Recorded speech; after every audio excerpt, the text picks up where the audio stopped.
أنا شو بنظرك؟ أنا مسلم سني موحد لله سبحانه وتعالى، شو بنظرك؟ أنا كافر ولا كيف؟ كافر زنديق في نار جهنم وبئس المصير.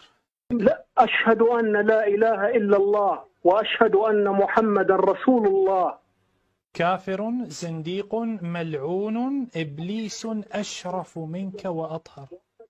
من يترضى على أبي بكر وعمر وعثمان وعائشة كافر مشرك ملحد زنديق مستحق للعنة وفي نار جهنم.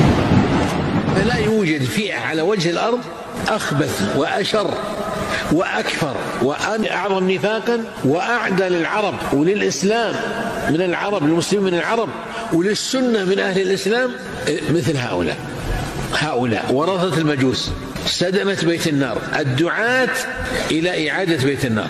قد قيل إن أصل مذهب الرافضة هو عبد الله بن سبأ الذي كان يهوديا فأظهر الإسلام ثم أظهر التشيع لآل البيت ليصد الناس عن التشيع لمحمد صلى الله عليه وسلم.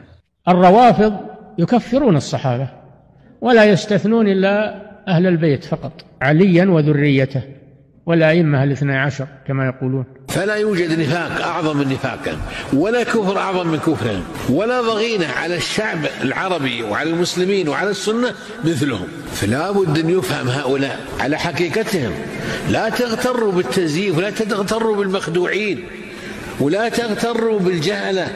اقرأوا التاريخ تعرفونه.